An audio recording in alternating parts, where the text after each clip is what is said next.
سورہ بقرہ آیت نمبر 181۔ آپ حضرات کے پاس پیج نمبر ہے 53۔ اعوذ باللہ من الشیطان الرجیم، بسم اللہ الرحمن الرحیم۔ فمن بدله بعدما سمعه فإنما إثمه على الذين يبدلونه إن الله سميع عليم۔ فمن خاف من موص جنفا أو إثما فأصلح بينهم فلا إثم عليه إن الله غفور رحيم۔ صدق الله العظيم۔ اللهم صل على محمد النبي الأمي وعلى آله وسلم تسليما كثيرا كثيرا۔ محترم سامعین کرام، ان آیات کا ترجمہ اللہ تبارک و تعالی ارشاد فرماتے ہیں، فمن بدلہ بعدما سمعہ، تو پھر جس شخص نے اس وصیت کو سن لینے کے بعد اس کو تبدیل کر دیا یا تبدیل کرے گا، فإنما إثمه على الذين يبدلونه،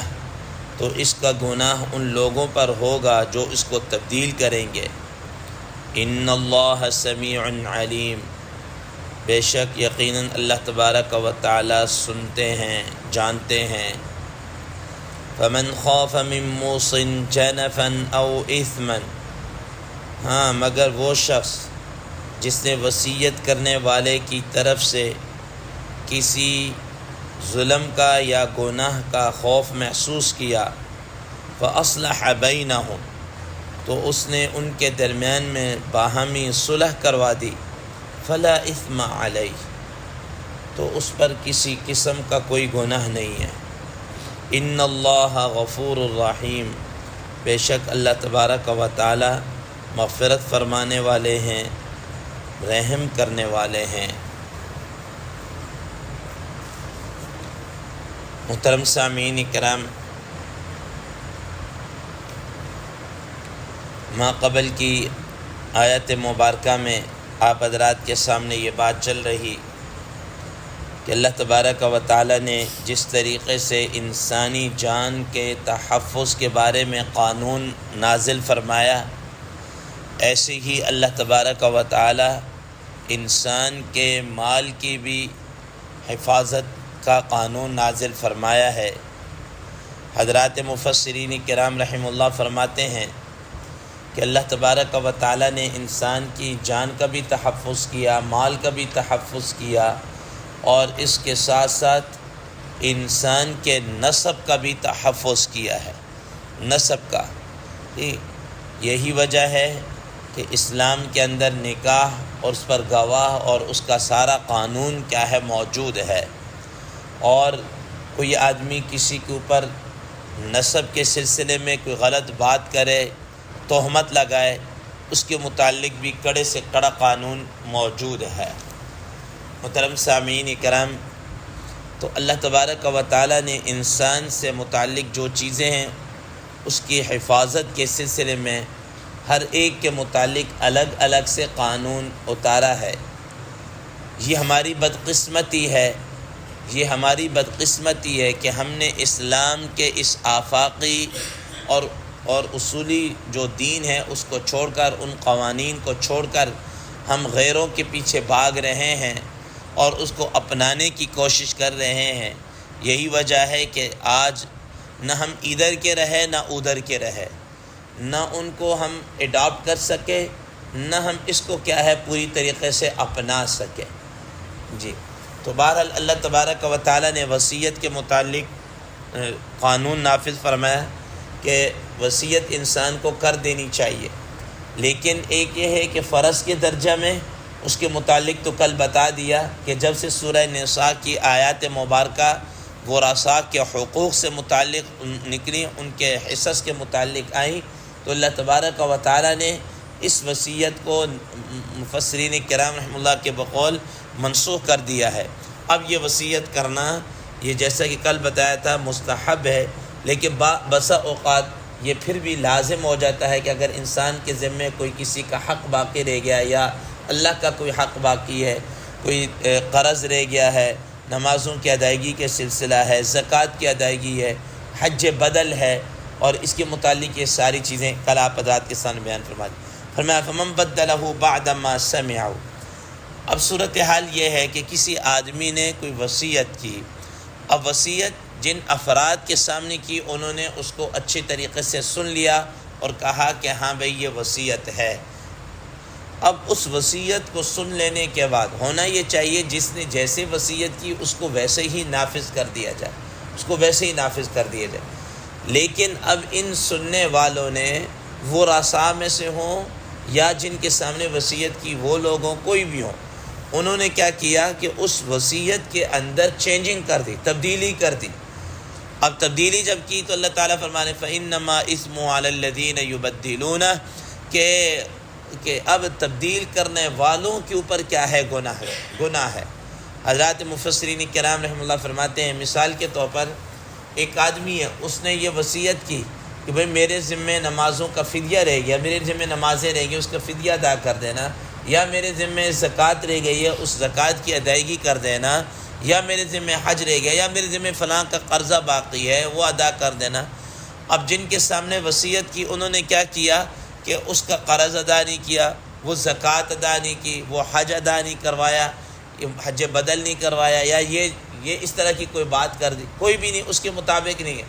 تو فرمایا کہ وہ آدمی جو موصی ہے، وصیت کرنے والا ہے، وہ عند اللہ سرخرو ہوگا۔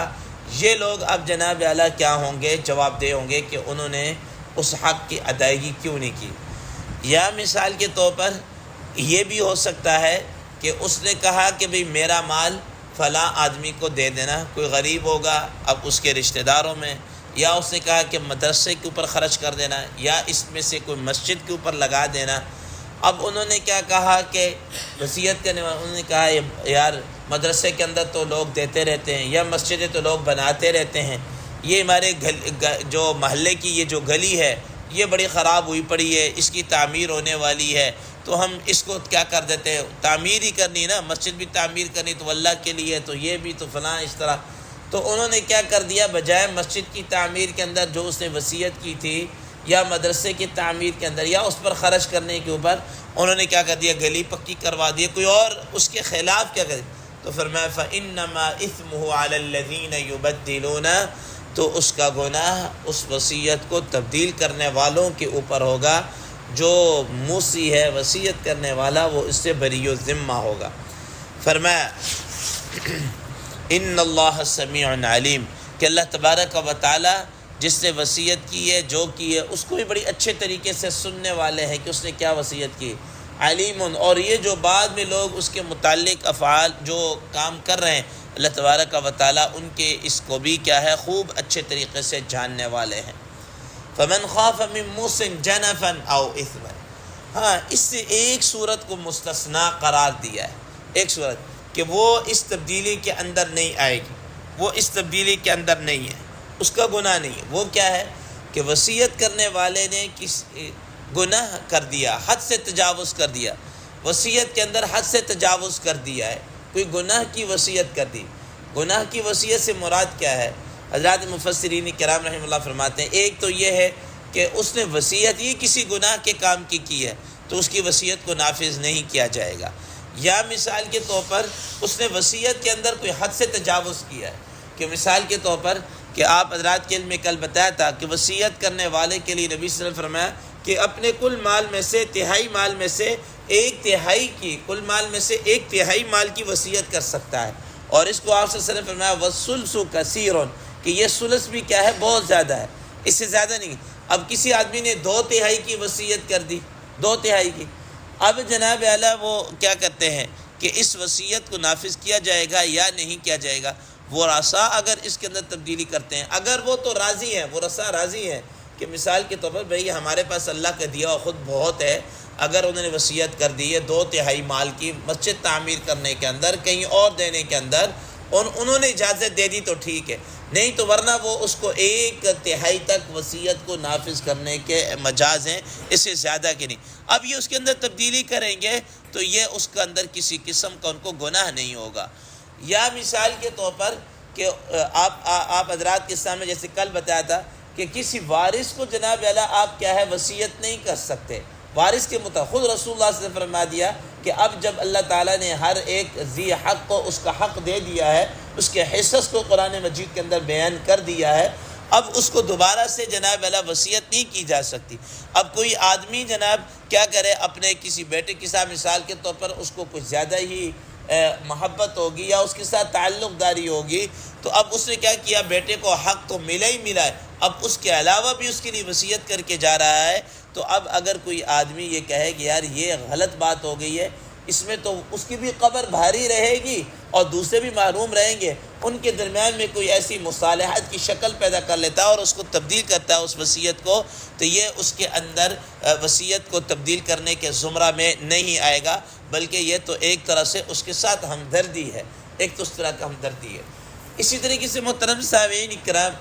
ہمارے ہاں ایک اور رواج بڑا چلتا چلا جا رہا ہے کہ یہاں پر بسا اوقات کس طرح کرتے ہیں کہ بیٹیوں کو وراثت کے اندر محروم کرنے کی غرض سے بیٹوں کے نام کوئی جائیداد کر دی، کوئی پراپرٹی کر دی، کچھ بھی کر دیا اور بیٹیوں کو محروم کر دیا، تو یاد رکھیے گا یہ بھی وصیت یا اس طرح کی یہ کوئی نافذ نہیں ہوگی۔ اسی طریقے سے بسا اوقات کیا ہوتا ہے کہ ایک آدمی کے 3-4 بیٹے ہیں، کسی بیٹے کی سے اس کو جناب اعلیٰ کوئی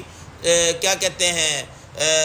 بیٹے نے باپ کی نافرمانی کی ہوتی ہے، باپ کا اس طرح کا کہا نہیں مانا ہوتا جس طرح باقیوں نے مانا ہوتا ہے، ٹھیک ہے، تو اب یہ اس کو محروم کرنے کی غرض سے کسی کے نام وصیت کر دی، تو فرمایا کہ یہ وصیت نافذ العمل نہیں ہوگی۔ کیوں کہ اب وہ بے شک نافرمان ہے، باپ کی نہیں مانی یا کس طرح، اس کو یہ جو وراثت کا حق باپ نے نہیں دیا، وہ اس کو حق اس رب نے دیا ہے، رب نے دیا ہے، اور رب نے جناب اللہ یہ جو اصول بیان کیا ہے یہ فرما برداری یا نافرمانی کے اوپر نہیں ہے، بلکہ یہ تو بیٹے ہونے کے حیثیت سے اس کو کیا ہے وراثت مل رہی ہے۔ لہذا اس طرح کی وصیتوں کو اگر کوئی تبدیل کرتا ہے، چینج کرتا ہے، نافذ نہیں کرتا، تو وہ پہلی آیت کے زمرہ میں نہیں آتا جو وصیت کو تبدیل کرنے والے اور ان پر گناہ ہوگا ان پر نہیں آئے گا۔ اسی طریقے سے اور بھی وراثت کے جو قانون وہ انشاءاللہ اور وصیت کے آگے آتے رہیں گے۔ فرمایا فمن خاف من موص جنفا او اثما، جو شخص وصیت کرنے والے کی طرف سے کسی ظلم کا، زیادتی کا، گناہ کا اس کو محسوس ہو اور اس کو ساری صورتحال سامنے آ جائے، اب وہ کیا کرے، فاصلح بینہم، اور ورثاء کے درمیان میں مصالحت کر دے، ان کے بیٹوں کو سمجھائے بھائی دیکھو تمہیں تمہارا حق مل گیا ہے، اب تمہارے باپ نے یہ وصیت جو کی ہے یہ شرعاً ٹھیک نہیں ہے، تم لے لو گے اس کو نافذ کرو گے تو الٹا تمہارے اوپر بھی گناہ ہوگا، تمہارے باپ کی قبر بھی کیا ہوگی، بھاری ہوگی، اس کو بھی کیا ہے گناہ ملے گا، تو اس طرح نہ کرو، ٹھیک ہے۔ فاصلح بینہم، اس نے ان کے درمیان مصالحت کرا کے اور اس کو نافذ نہیں کیا یا اس شرعی